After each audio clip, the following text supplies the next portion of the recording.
Señoras y señores, estamos acá con un profesional que básicamente no necesita presentación, pero bueno, vamos a presentarlo igual porque por más que todos se imaginen y ya le vieron la cara y saben quién es, el señor César Cerrudo. César, ¿cómo andás?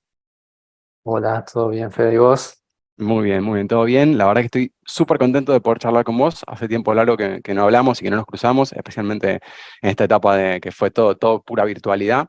Así que ahora que estamos volviendo de a poco, empiezan a aparecer espacios presenciales y tengo muchas ganas de que la gente te conozca y conozca un poco de tu recorrido, tu historia, tu perfil, porque creo que es súper inspirador. Así que para eso quiero arrancar preguntándote en qué momento de tu infancia, adolescencia o lo que sea, te diste cuenta que la seguridad era algo, ¿no? Tenía sentido en tu vida, digamos. Sí, bueno, sí, más que nada con respecto al hacking. Bueno, yo de chico siempre fui curioso, ¿viste? De desarmar, no sé, autitos. Después capaz que no lo podía armar, pero bueno, lo desarmaba, desarmar juguetes y cosas. Y también después tuve la posibilidad de tener una computadora de las CZ Spectrum cuando tenía, no sé, 10 años aproximadamente. Y también me gustó, pero no tenía con quién aprender. Y bueno, probaba cosas, pero es como que no tenía ningún incentivo, no tenía de dónde aprender, entonces como que no, era muy difícil Claro, avanzar. Pero sí, hacía trampa con los juegos, solo aprendí a hacer cosas. Pero bueno, después lo dejé por años y años. Y después ya cuando terminé la escuela secundaria, después bueno, empecé a estudiar para la carrera de analista superior de sistema, que sería como una licenciatura. Y ahí no recuerdo bien en qué parte, pero bueno, como que me llamaba la atención mucho lo técnico. Y después, bueno, como cuando, no recuerdo bien por dónde me empezó la intriga, la curiosidad por el tema de hacking, de seguridad. Pero bueno, como que me entró eso y la verdad que me llamó mucho la atención. No sé si habrá sido por película, la verdad que no recuerdo bien. Y bueno, empecé como a ver cosas mucho más técnicas. Tampoco tenía recursos, usaba libros viejos que había ahí en la facultad, que creo que en esa época hasta los libros tenían errores y vos a veces probabas el claro, código que estaba ahí, claro, ni compilaba o te agarró, tenía claro, que ver cuál era el error mientras estabas aprendiendo. claro, Y, y bueno, también tenía muy pocos recursos, porque yo cuando empecé a estudiar no tenía computadora, entonces tenía, bueno, computadoras viejas que había en la facultad para probar cosas, o de algún amigo, pero bueno, tampoco había acceso a internet, o como mucho podías tener acceso a algún BBS, pero bueno, tenías que tener modem, línea telefónica, salía caro, era bastante complicado. Entonces, si bien me interesaba mucho, estaba muy limitado en lo que mm, podía aprender y hacer, porque no tenía computadora ni recursos. Pero, pero sí, siempre seguí insistiendo, o sea, cuando veía algún libro interesante o veía algo como que me ponía igual. Por ejemplo, a Assembler aprendí del libro por ahí sin probar mucho, sino aprendiendo las instrucciones y claro, leyendo mucho. Pero bueno, después cuando pude tener más acceso a una computadora y cuando empezó a haber más acceso más fácil a Internet, es como que se abrió todo un claro, mundo enorme de recursos, ¿no? De poder aprender más rápido y probar cosas. Yo siempre digo que, bueno, los hackers de mi época aprendimos hackeando de verdad, o sea, no claro, era con máquinas virtuales ni con... claro. Era hackeando Ok. servidores y empresas de verdad. Claro, claro. Eh, A ver, ubicarnos en tiempo y espacio, más o menos en la época que devagueabas de los libros, como todos arrancamos leyendo código de impreso y teniendo que hacer algo con eso. ¿De qué época estamos hablando? ¿Te acordás más o menos el y año? fines de los 90 no recuerdo Fines de los bien, pero 90. sí, es esa época, Bien, bien, fines sí. de los Todavía 90. no había banda ancha, nada. Está claro que estábamos ahí Claro, intentándolo, no, por lo menos en Argentina. me acuerdo que una vez con una computadora de un amigo y conseguimos un BBS para acceder y claro, después estabas conectado una hora, después la cuenta de teléfono que te venían, Claro. venía, te querían matar tus padres o Claro, claro, pero sí, era como que esa gran diferencia hubo, como que por más que a vos te interesara algo, como que estabas limitado, porque no, salvo que tengas claro. algún amigo o algo, pero yo siempre estuve bastante solo en ese sentido, porque no tenía amigos que le interese. Por ahí yo le hablaba de temas de seguridad, de Mm, virus, y me miraban así, bueno, como no me claro, daban claro. mucha bola. Por más que estudiaban conmigo, no Mm, se interesaban por el tema de seguridad, hacking, virus y eso. Esa época también claro. era muy conocido, más que nada por el tema de los virus. Claro, claro, Se lo totalmente. agarraban con los famosos disquetes, copiando los juegos y cosas, o pirateando software. Claro, claro. ¿Y cuál te acordás que haya sido un punto de inflexión ahí que dijiste, no sé, haciendo algo, descubriste algo que dijiste, me quiero dedicar a esto profesionalmente? ¿O fue por el lado de la programación primero? ¿Cómo fue que llegaste finalmente a trabajar de esto al principio de todo? No, como te comentabas, como que siempre me atrajo eso, lo del hacking y quería aprender, pero no podía por Ujú, falta de recursos. Un día recuerdo que encontré en una de las computadoras de la facultad, así de casualidad, porque bueno, vos podías copiar archivos y sacar, y de casualidad encontré una e-sign no me acuerdo de qué mira, grupo de hacking de esa época, y tenía el código completo de un virus. Entonces mira, agarré, el virus de DOS, así, re viejo, ¿no? Agarré, me lo imprimí, agarré el libro de Assembler y como que me puse a ver todo lo que hacía, porque había instrucciones, cosas que no sabía, entonces me ponía a ver del libro qué eran las instrucciones, las interrupciones, mm, cómo usaba el virus.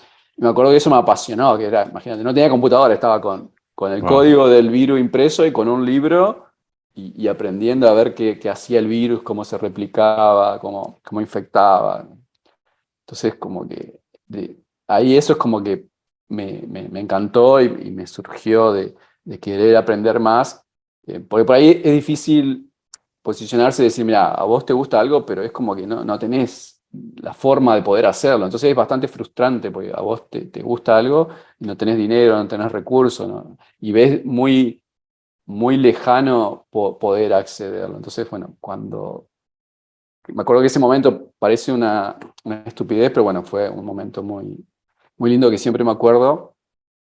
Y después cuando ya hubo acceso a Internet, todo es como que fue más fácil acceder a recursos para seguir aprendiendo. Y bueno, sí, al principio también es difícil porque si para aprender te cuesta reproducir cosas o poder hacer cosas por vos mismo, porque es mm, difícil, o sea, cuando estás empezando siempre es muy difícil, más si estás aprendiendo por tu cuenta y no tenés nadie que te guíe o que te explique algunas cosas. Entonces por ahí puede ser frustrante, pero la clave está bueno, en insistir, ¿no? En insistir y seguir perseverando hasta que las cosas te salen, hasta que podés avanzar. Pero sí, el cambio grande fue cuando obtener acceso a Internet y a todos mm, esos recursos Internet te da acceso a poder encontrar recursos para aprender, pero también para probar. Como decía, nosotros hackeamos de verdad. mm, Sí. Aprendías algo, bueno, a ver qué servidor que tenemos claro, acá. Sí. tal Arnet, cual. bueno, vamos a hackear Arnet. Lo tenemos Claro, así. claro, claro.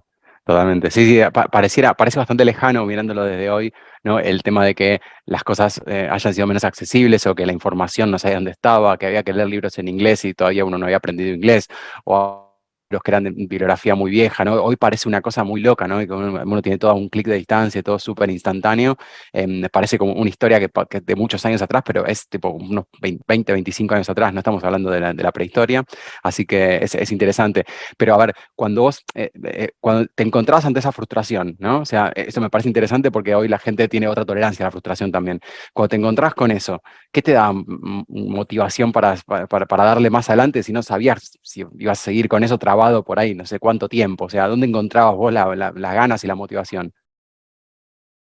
No, más que nada pasaba de que yo quería ser hacker, tenía eso como Mm, objetivo, que ya se me había puesto ese objetivo y seguía atrás de eso. Como te decía, era frustrante porque como que por ahí no podés aprender de ningún lado porque no podés llegar a ese conocimiento, no conoces a alguien que te pueda guiar, ni nada. Entonces era bastante frustrante, pero siempre, bueno, insistir, como decía, o no tenía computadora, pero bueno, leía libros, trataba de aprender, me gustaba más la parte de, aprendía mucho de la parte de hardware, de computadora, de cómo funcionaba mm, el DOS, aprendía mucha teoría, y por ahí probaba algunas cosas, obviamente, en las computadoras de amigos o en la facultad, pero nunca me di por vencido, o sea, cualquier cosa que me interesaba, avanzaba por ahí. Y sí, el cambio fue después cuando apareció el acceso a Internet, y sí, como que ya podía ir a cosas más específicas que tienen que ver con hacking y seguridad y comprobar las cosas en la vida real. También claro, de la parte teórica también aprendía mucho sobre redes, no sé, mm, TCP/IP, un montón de cosas que obviamente tenés que tener la fuerza para aprenderlo mm, teóricamente porque son cosas muy técnicas y no muchos se bancan tener que entrarle a no, la teoría y no poder probarlo, no poder claro, verlo. Pero no, como a mí me apasionaba tanto y yo quería eso, siempre insistía y avanzaba, ¿no?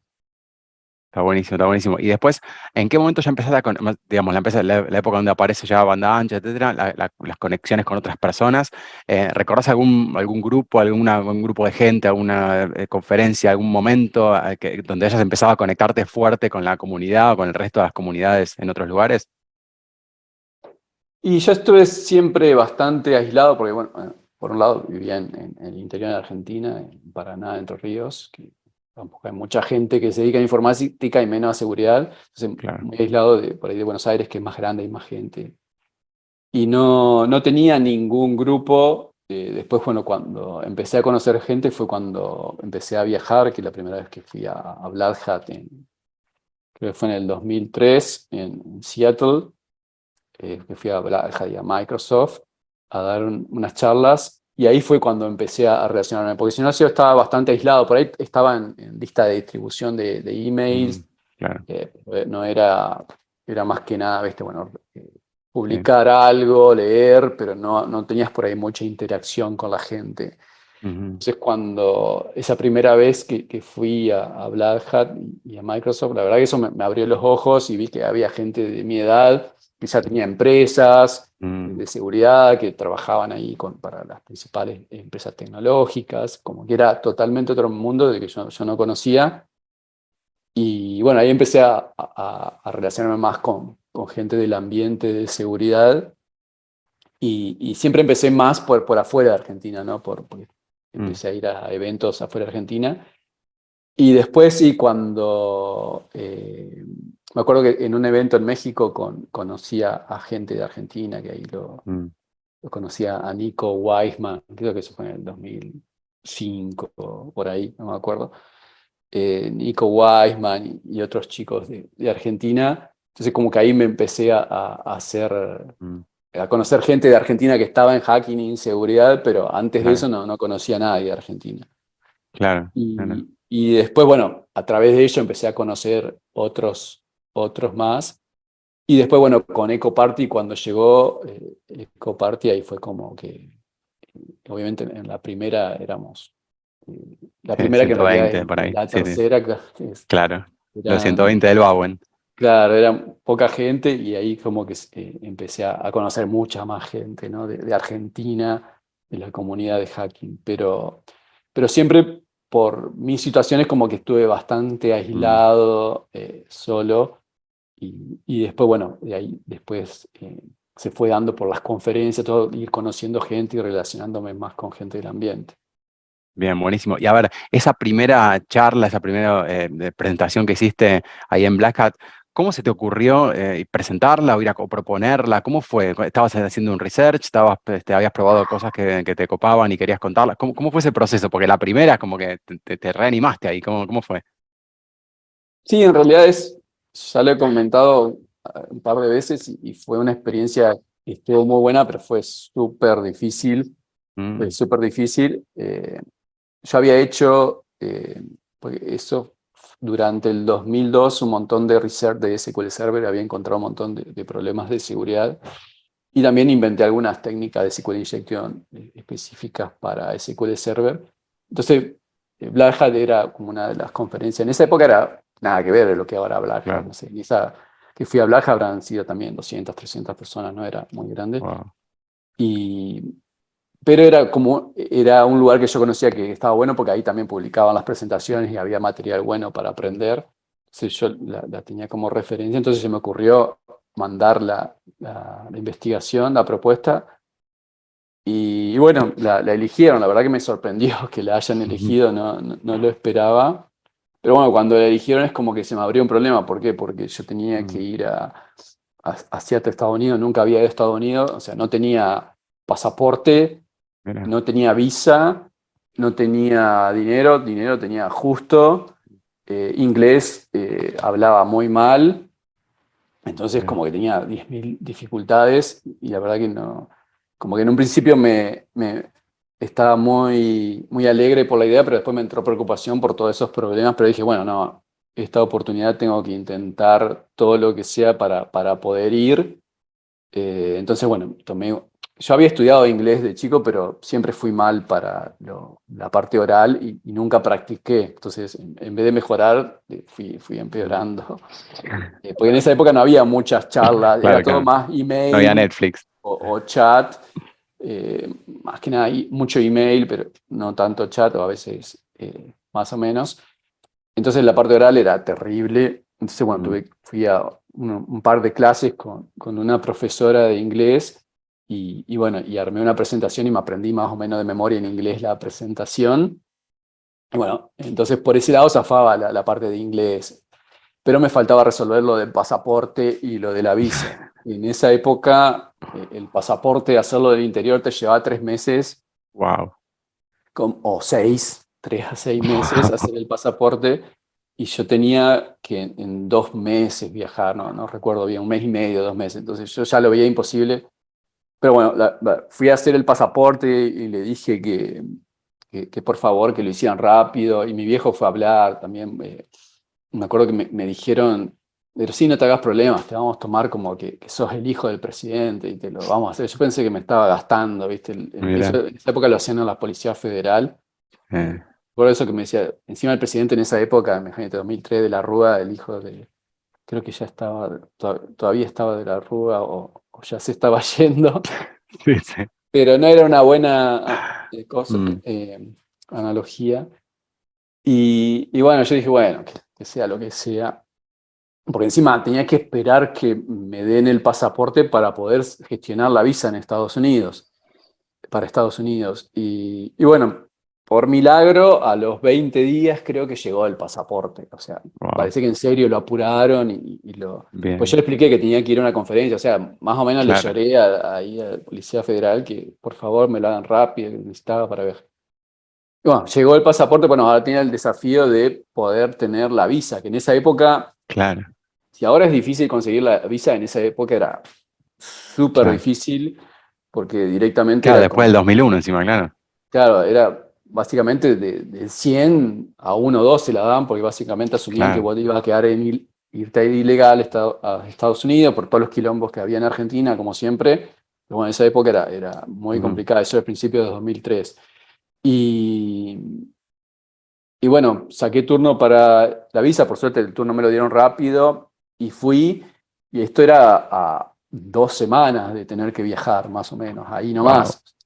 Y yo tenía que comprar los pasajes también y no sabía si comprarlos sin la visa, o creo que lo había Wow. reservado a los pasajes. En esa época se usaba mucho reservarlo, y te podías hacer Claro. reservas antes de pagarlos.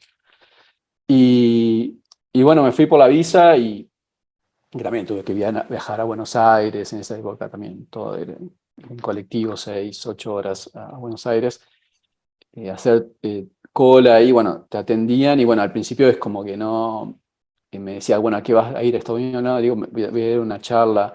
Me dice, "¿Y la charla en inglés?" Sí, sí, es una charla, una conferencia en inglés. Y me empezó a hablar en inglés y yo me Agua. puse re nervioso y no me salía ni hola en inglés. Hasta que en un momento me dice, ¿cómo vos vas a ir a dar una charla en inglés y no sabés hablar inglés? Le digo, no, sí, sí, sé. Y como que ahí me salieron unas palabras y me dice, bueno, sí, te voy a creer, me dice la que me estaba Wow. entrevistando. Y bueno, y la visa me la dieron por 5 días nomás. O sea, yo le había pedido para ir por 5 días entre llegar a la conferencia y volver. Claro. Y me autorizaron, viste, a entrar a Estados Unidos y estar por 5 días nomás. Era la primera Wow, qué visa que me loco. dieron. Pero bueno, de casualidad me la dieron y bueno, ahí ya confirmé el pasaje y bueno, me fui. Y también cuando fui fue re duro porque con Seattle de Argentina son como Claro. 5 horas cuando es invierno allá, Ujú. más todo el viaje, como yo tuve que hacer como 25 horas de viaje, porque tuve que irme en colectivo a Buenos Aires, de ahí un vuelo creo que era Nueva York y otro a Seattle, fueron como 25 horas de que salí de mi casa hasta que llegué, con cambio de horario, sin poder dormir en todo el viaje. Entonces, Wow. era una conferencia que hablaban todo en inglés y yo no le entendía un carajo, entendía Claro. a 2 o 3 le entendía, la gente Claro. igual era muy buena y por ahí se acercaba y eran bastante amables, amigables. Pero bueno, era muy duro para mí no poder interactuar o hablar bien con la gente y Claro. eso de no haber dormido y tener la presión de tener que dar la charla. Por eso la charla la di con alguien con que yo trabajaba en esa Mm, época, entonces como que no tenía toda la responsabilidad de yo solo dar la mm, charla. claro. Bueno, la dimos, salió todo bien. Después, bueno, di una charla parecida en Microsoft que me habían invitado, que ahí sí la di solo. Eh, pero bueno, fue, como te decía, una experiencia muy buena. Creo que me cambió la vida, todo eso, pero fue Wow. muy dura. Fue muy difícil antes de ir por todo lo que tuve que hacer. Y allá también, estar sin dormir en otro país que estaba la primera vez, tener que hablar en inglés y no manejar bien el idioma. Fue bastante duro, pero bueno, la verdad que en general la experiencia estuvo muy buena y eso me ayudó a abrir más los ojos con respecto a todo lo que es el hacking y seguridad más en forma global, ¿no? Porque como te decía, yo estaba Mm, aislado por ahí en una ciudad chica como Paraná, ujú, de ahí a Estados Unidos, a Microsoft, como que me abrió la claro. cabeza ver que otra gente de mi edad, porque en esa época yo tenía 27, 26, 27 años. Imagínate, 26, 27 años, la primera vez que viajaba a Estados Unidos. Creo que era la Claro. primera vez que viajaba en avión también, sí. Wow. Qué Y, loco. y después ver que gente de mi edad ya tenía empresas que trabajaban con Microsoft, no sé, con Google, con otras empresas importantes de tecnología. La verdad que eso me hizo ver las cosas de otra forma. Y bueno, después sí, después seguí haciendo investigación, trabajando en seguridad y bueno, ya yendo a más conferencias, a otros lugares. Claro, Pero como claro. que la primera experiencia de esa fue la más complicada. Fuerte, fuerte. ¿Y qué hiciste con toda esa información, con toda esa inspiración que tuviste? ¿Te viniste con ideas, con gente conocida, con la idea de que se puede hacer tu propia empresa, etcétera? ¿Ahí ya habías armado tu propia empresa o fue a partir de ese momento? ¿En qué momento fue? No, sí, en esa época yo recién estaba empezando, yo ya hacía un año que trabajaba para una empresa de Estados Unidos. eh, Ahora con el trabajo de remoto, ya últimamente digo que fui uno de los primeros en trabajar remoto de Argentina para Estados Unidos, porque en esa época no conocía, hace 20 años, que alguien trabaje en forma remota para Estados Unidos y que te paguen en dólares. Yo por suerte a principios del 2022 empecé a trabajar de esa forma y, y como me iba bien, me empezaron a pedir más gente para que Mm, trabaje conmigo. Hacíamos claro, seguridad en base de datos, hacía bien, research y software para seguridad en base de datos y también para un escáner web, de seguridad web. Y bueno, también como me empezaron a pedir más gente, empezó a crecer la parte como sin querer, empecé a armar una empresa de desarrollo de software. También hacíamos investigación en seguridad. Y surgió así, primero yo solo en el 2020, 2002 y después fue creciendo orgánicamente porque me pedían más claro. gente y, y a lo largo del tiempo, como trabajamos muchos años con una sola empresa, después gente de esa empresa se fue, fundó Mm, otras o se fue a ser parte de equipos de otra empresa y me volvían a llamar a mí para trabajar con ellos. Y bueno, y así fuimos creciendo hasta el día de hoy en la parte de software, que hoy ya somos como 100 personas en la parte de increíble. software trabajando para Estados Unidos. Y la parte de seguridad también, seguía haciendo investigación y después empezamos a hacer consultoría en seguridad y que ahí fue cuando empecé a trabajar mucho con IO Active Ujú, por muchos años, que bueno, ellos me contrataban a mí, yo ayudaba a contratar gente, a armar equipos, que bueno, ahí también trabajé con mucha gente de Argentina. Hacíamos proyectos que estaban muy buenos de consultoría. Y después, bueno, como trabajé mucho tiempo con IOActive, en un momento me dijeron, ¿por qué no venís a trabajar mm, directamente con nosotros? Traes tu equipo. Y la verdad que me interesó porque, bueno, a mí no, yo ya estaba haciendo más tareas de management, ¿no? Tanto técnico que no me mm, gustaban. O sea, las hacía, pero bueno, yo prefería hacer cosas más técnicas y no tener que hacer cosas de ujú, management. Y claro, más consultoría, que es bastante cansador. claro. Entonces me dijeron, bueno, haz lo que vos quieras, venía a trabajar con nosotros directamente y bueno, me dejaron elegir, bueno, voy a hacer research y nada más. Entonces, bueno, ahí fue que pasé a trabajar con IOACTI, que eso fue en el 2012, sí, 2012 si no me equivoco. Y, o 2011, no me acuerdo bien. por ahí. Y bueno, y ahí ya pasé a ser CTO de IO Active y bueno, seguía haciendo investigación y en paralelo seguía con la empresa de software, ¿no? Mm, Eh, pero más o menos a grandes rasgos fue ese el recorrido y a mí siempre me gustó más la investigación. O sea, yo a la empresa de software lo que hacía más que nada era atenderla. O sea, nunca me puse claro, como objetivo tener una empresa grande, con mucha claro, gente, tener muchos clientes. Como que mi objetivo era mantener lo que tenía, poder hacer bien el trabajo y fue creciendo solo. O sea, claro, como hacíamos bien las cosas, siempre nos llamaban y nos pedían más.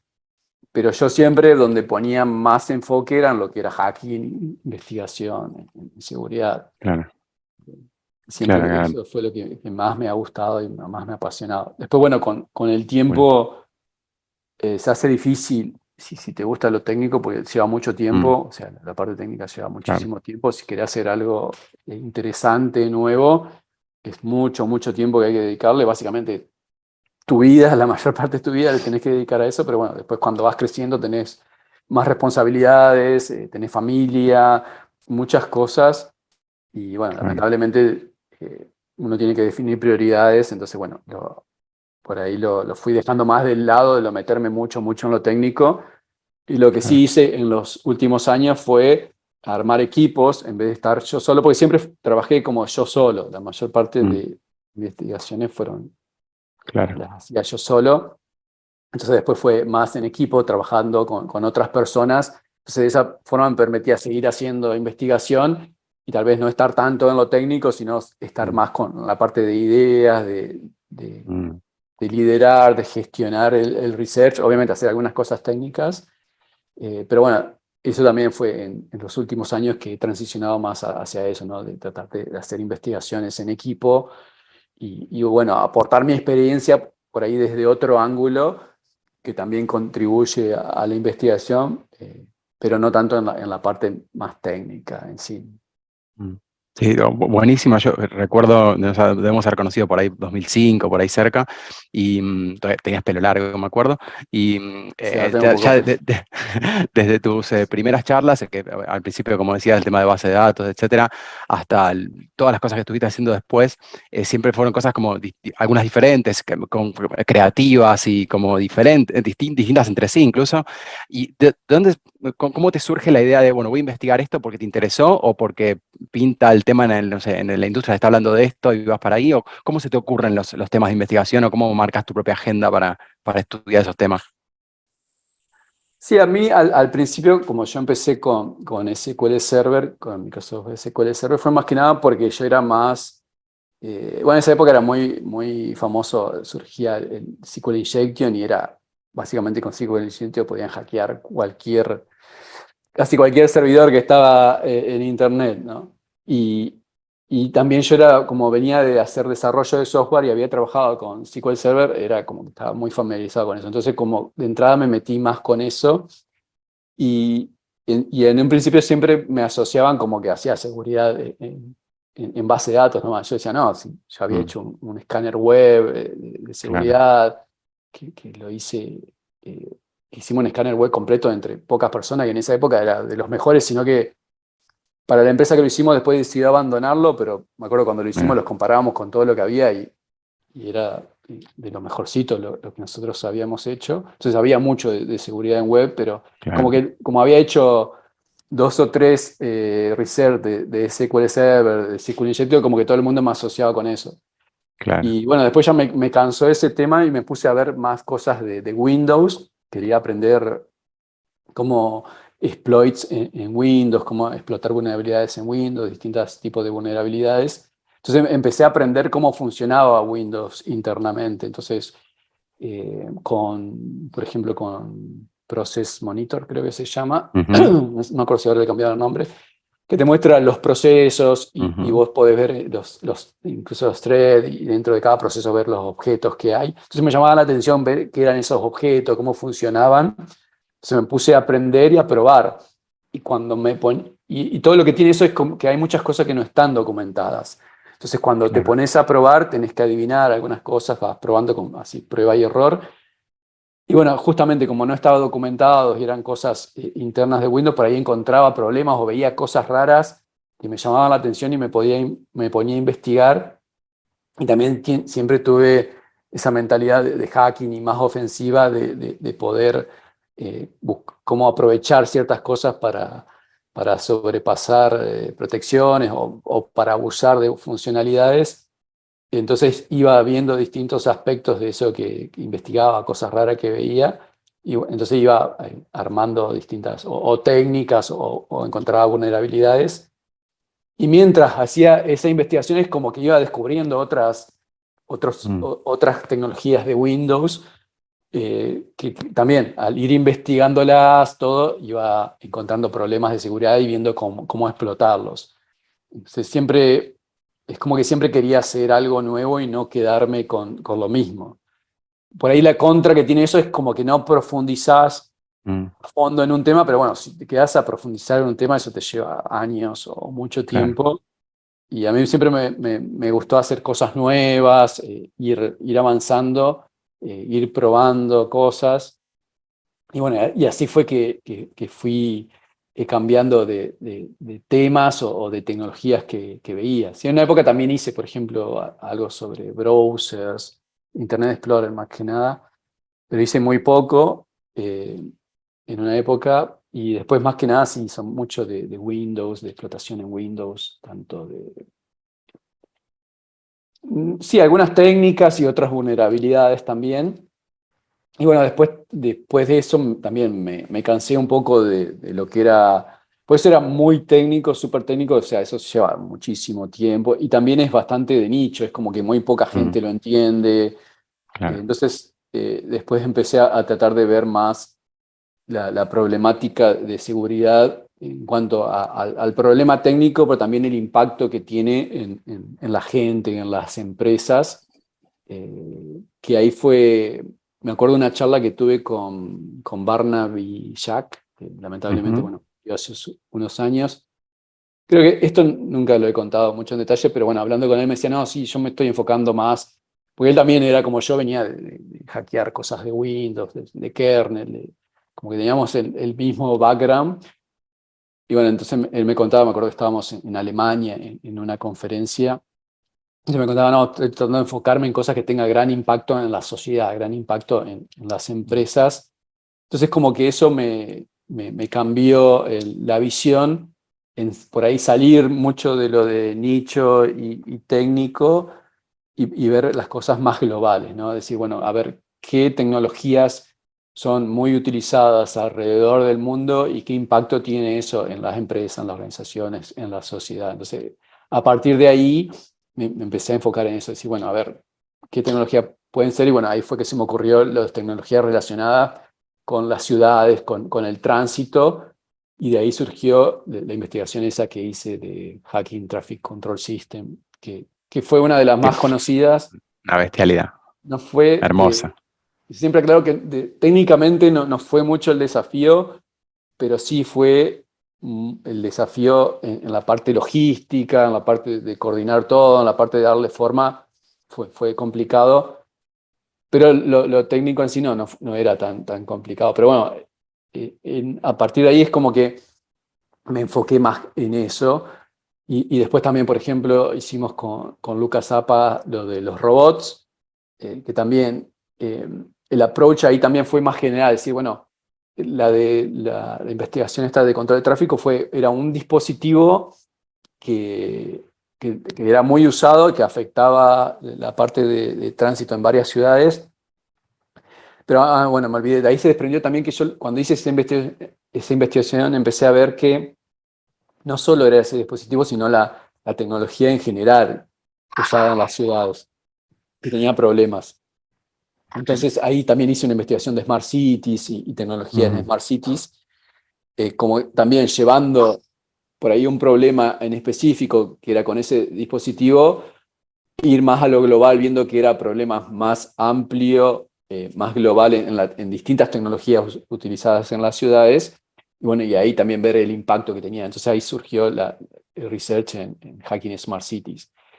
Y con esas mismas ideas después fue que surgió lo de los robots. Es decir, bueno, vamos a ver, los robots estaba creciendo cada vez más el uso, ya sea para entretenimiento, educativos, en las fábricas, productivos. mm, En vez de enfocarnos en un robot o en una tecnología, no, veamos todo, digamos. Veamos, hicimos investigación a ver cuáles son los robots más usados, las principales empresas, qué tipos de tecnologías hay, eh, y también lo más importante, cómo es el impacto de decir, bueno, tenemos todo ese tipo de tecnología asociada con los robots, si los hackeamos, ¿cuál es el impacto, ya sea en las empresas, en la sociedad en general? Y ahí surgió ese research que también estuvo muy bueno y fue bastante amplio y también venía de la misma idea esta. Después también hice otro que tiene que ver con tecnologías LoRaWAN, que también lo hicimos con Esteban Martínez Falló y Matías Sequeira, que también fue en equipo, que bueno, ahí vimos también que la tecnología esa empezaba a ser muy utilizada, hoy también en día está siendo bastante utilizada todo lo que es LoRaWAN, y que asumían que tenía encriptación y seguridad por defecto, pero bueno, la mm, realidad era bastante malo. Pero bueno, eso fue bastante específico, es una tecnología eh, de largo alcance, pero con poco ancho de banda, que era algo, como te decía, específico, pero era bastante usado. Entonces, bueno, como justo empezó porque estábamos en mi empresa de software, estamos trabajando con un proyecto, no era de seguridad, sino con tecnologías, de soluciones para LoRaWAN. Cuando empecé a ver la parte de seguridad, me vi que había un mm, problema ahí, entonces dije, bueno, vamos por la parte de seguridad. Entonces surgió así también. Y bueno, y ahora también, por ahí lo que hago es leer, no es que vivo leyendo, yo por lo general cosas técnicas no leo, me gusta leer cosas que ah, no mira, tienen con seguridad, o si bien, leo cosas de seguridad, leo de algunas vulnerabilidades o algunos papers, pero es como que no vivo leyendo cosas técnicas de mm, seguridad, sino que por ahí prefiero leer de otras cosas y cuando veo algún tema interesante, mira, esto está empezando a usarse mucho, esta tecnología es interesante y me pongo a investigar y hasta determinar, bueno, si puede haber algunos problemas de seguridad que tengan un gran impacto, digamos. Ese es mi approach now, mi approach ahora. Y por ahí, obviamente, si veo algún problema de seguridad o algo raro con tecnologías que uso cotidianamente, también por ahí hago alguna investigación cortita o algo eh, básico que está no buenísimo. mucho tiempo, eh, pero también me gusta por ahí, y cuando identifico un problema, me gusta por ahí publicarlo, hacerlo, porque si no es como que Claro, terminas siendo cómplice de lo que hacen las cosas mm, mal, claro, y no colaboras a que las cosas cambien en la sociedad. Por ahí, totalmente. cuando has hecho tantas cosas, lo que te desestimula es por ahí ver que no haya muchos cambios, porque ves Mm, que tal vez se producen cambios en ciertas tecnologías se empiezan a mejorar. Por ejemplo, hoy en día los sistemas operativos, mm, eh, los servicios en general que ya vienen de hace años son muchos más seguros que hace 20 años.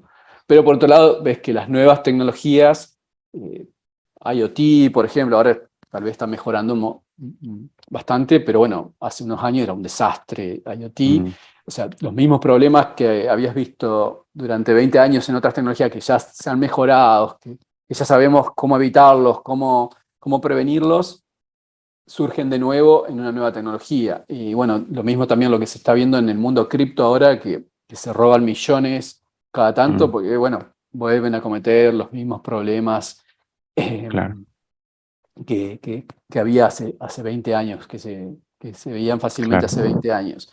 Entonces, eso por ahí es algo que cuando has hecho muchas cosas y has estado mucho en esta industria es como que te desmotiva porque sí, bueno, al final es mm, como que es increíble que se vuelvan a cometer los mismos problemas, que sabemos cómo claro, prevenirlos, que sabemos totalmente. cómo evitarlos.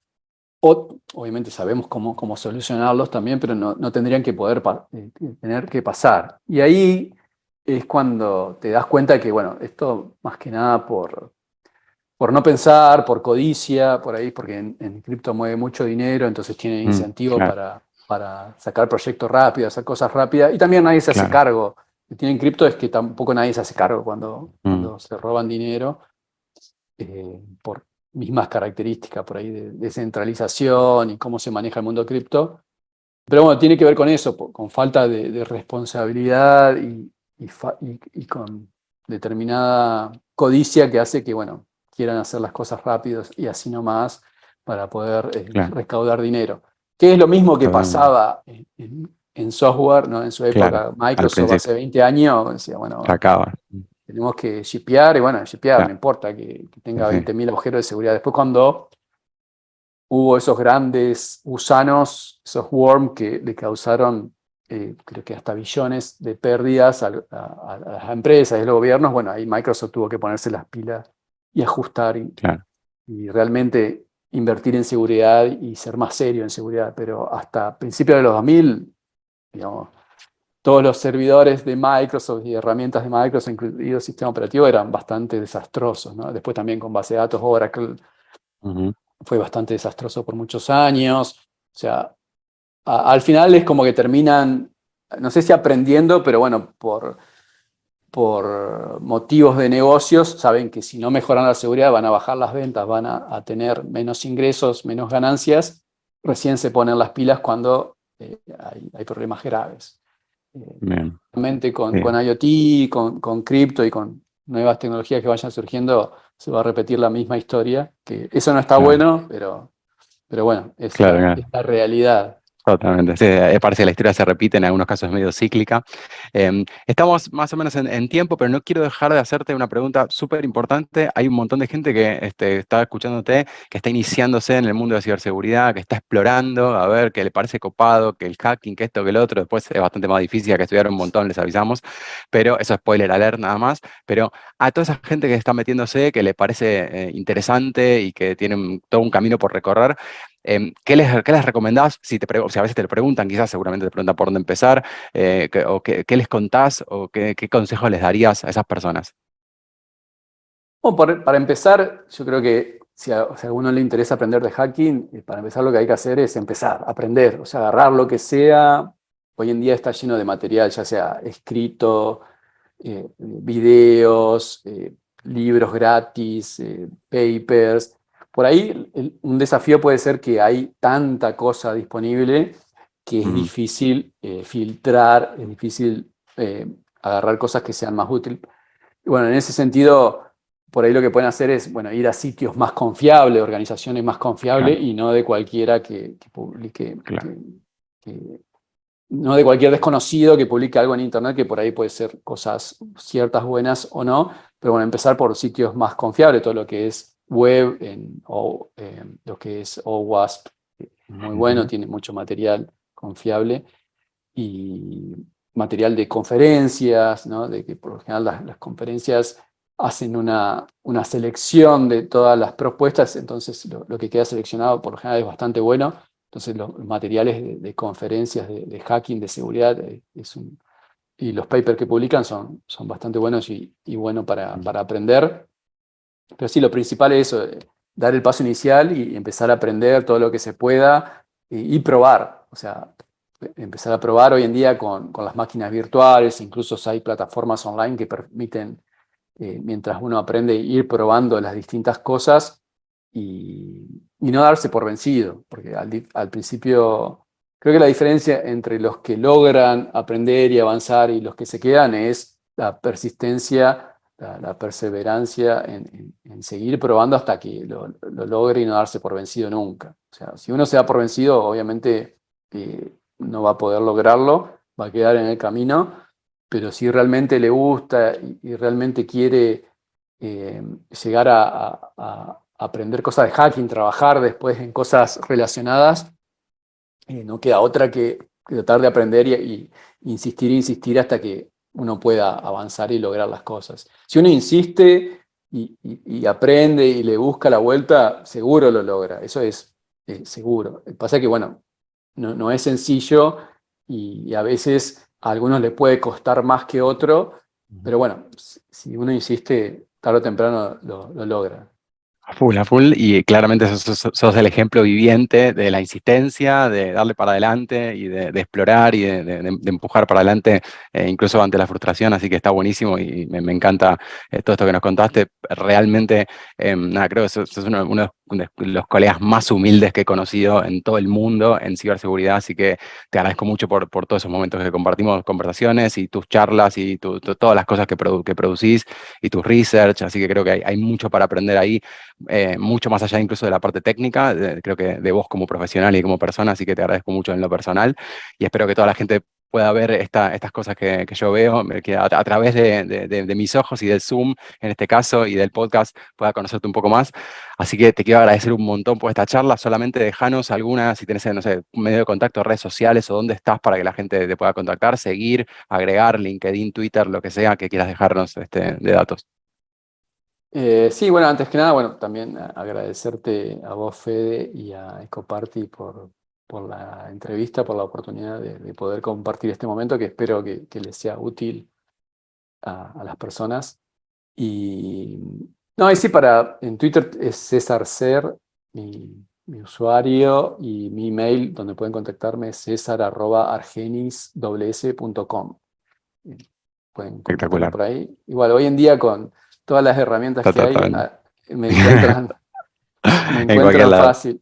Sí, más si le Totalmente. gusta el hacking, más fácil averiguar información. Espectacular. Bueno, Eh, muchísimas gracias por todo. Estamos hablando probablemente en la próxima Ecoparty presencial. sí, seguramente nos vemos por ahí después de tanto tiempo. Exacto. Te mando un abrazo grande, César. No, gracias a vos.